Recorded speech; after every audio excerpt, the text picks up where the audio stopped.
Welcome to the Daily Word Verse by Verse. Grab your Bibles and follow along as we study the book of Revelation. Keep in mind I'm using the Holman Christian Standard Bible, so if you're using a different translation, the read is different, but the message is the same. We're going to pick it up in chapter 9. Now, we began studying the trumpet judgments.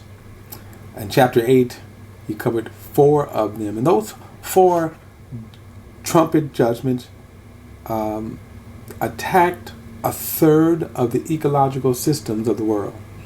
The water, the air. Remember, a third of the waters were poisoned. A third of the trees were burnt up. A third of the sky was darkened. And remember, the angel said, okay, there are 3 more woes coming. Okay, that's worse than these. We're going to pick it up in chapter 9, verse 1. It says, the 5th angel blew his trumpet, and I saw a star that had fallen from heaven to the earth. The key to the shaft of the abyss was given to him. Now, this star is an angel, unlike the other stars that John had been referencing. Which could be meteors. As they enter the Earth's atmosphere, they light up. The heat from the atmosphere actually lights them up, lights them on fire. And so they appear to be stars, bright stars. Well, this angel here is a messenger, but an angel. Now he says the key to the shaft of the abyss was given to him. Now, so apparently there is a abyss with a shaft, or a shaft that leads to the abyss somewhere. And somewhere in the Middle East, by the way.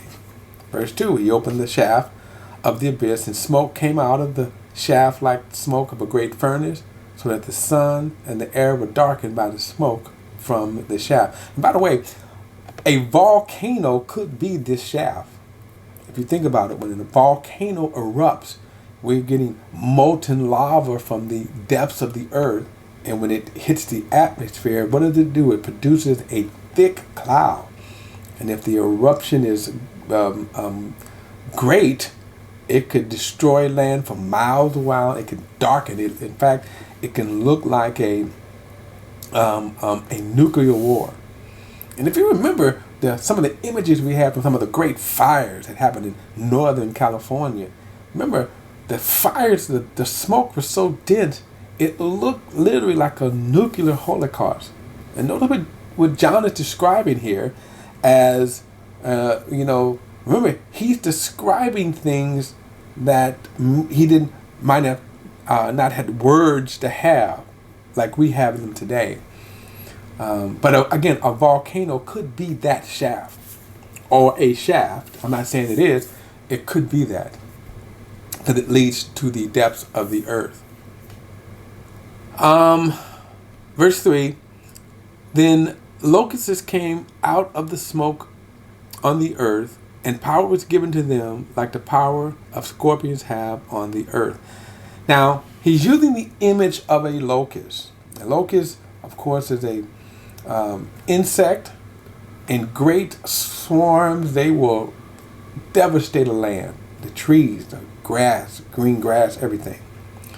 Now, we know they're not physical locusts because these locusts are coming out from the abyss. And this is their appearance. This is what John is describing as their appearance. And obviously, too, notice they were locusts, but had the power of scorpions. So that was a combination here. Verse 4, they were told not to harm the green grass, the grass of the earth, or any green plant, or any tree, but only the people who do not have God's seal on their forehead. Now remember, the 144,000 were sealed. Now we see the significance of that as judgments go. And remember, we've seen this before in the book of Exodus, when God instructed, when God instructed the Israelites to put to paint their doorposts with blood, because He was going to destroy the firstborn of Egypt. And so every Israelite who did that, when the death angel came through Egypt, and when he saw the blood on the doorpost, he passed over that, and he executed the firstborn of Egypt. So now these 144,000 who have the seal of God on their foreheads, they're not going to be touched by this judgment. And on a quick note, I'm not going to get into it, but there is a view of what's called the post and the pre-trib tribulation rapture positions, and that is, if the church goes through the tribulation period, will they be affected by these judgments? Now, that's another study, but it's a question. So verse 5, they were not permitted to kill them, but they were to torment them for 5 months. And this is a lifestyle, by the way, of a locust. Their torment is like the torment caused by a scorpion when it strikes a man. In those days, people would seek death and would not find it. They would long to die, but death would flee them. Now, I've never been stung by a scorpion, and I certainly pray that I don't. But it is an agonizing sting that when it ejects the poison into your veins, you can foam at the mouth, writhe on the floor, literally in pain. And so notice these probably demons. We're not for sure. They can be demonic spirits. Whatever these creatures are, they're going to have power to be afflicting this tormenting sting for 5 months on people. Just, bam, stinging them at will, right? Just stinging them. And these are the people who don't have the seal of God on their heads. Verse 7. The appearance of the locust was like horses equipped for battle. Something like gold crowns were on their heads. Their faces were like men's faces. They had hair like women. Their teeth were like lions' teeth. They had chests like iron breastplates, and the sound of their wings were like the sound of chariots with many horses rushing the battle. And they have their tails, but their stingers like scorpions, so that with their tails they have power to harm people 5 months. And they had as their king the angel of the abyss. His name was in Hebrew Abaddon, and in Greek his name was Apollyon. The first woe is past. There are still 2 more woes after this. Now, some people have a view that these may be armies. I don't think that these are an army, a modern day kind of army. And the reason why is because, remember, they ascend out of the pit. So he gives us this hideous description of these creatures. And so you can see, woe, this is a woe. The sixth angel blew his trumpet, verse 13. And from the 4 horns of the gold altar that is before God, I heard a voice say to the sixth angel who had the trumpet, release the 4 angels bound in the great river Euphrates.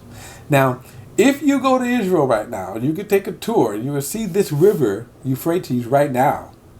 So my thing is, those of you who go to a tour, you can ask yourself, when you are standing on the banks of the Euphrates River, are there 4 angels bound in this river right now? Because remember, at this time he's saying they're waiting to be released.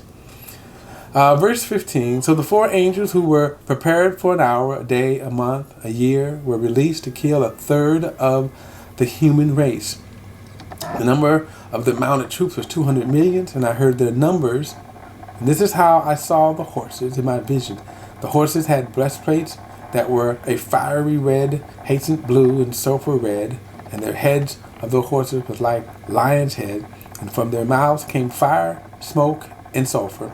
1/3 of the human race was killed by these 3 plagues, by the fire, the smoke, and the sulfur that came from their mouths. The power of the horses in their mouths and in their tails, for their tails, which resemble snakes, have heads, and they inflict injury with them. Now, a couple of things with this, of course, is that this is an army that he is describing. And by the way, China has that number right now.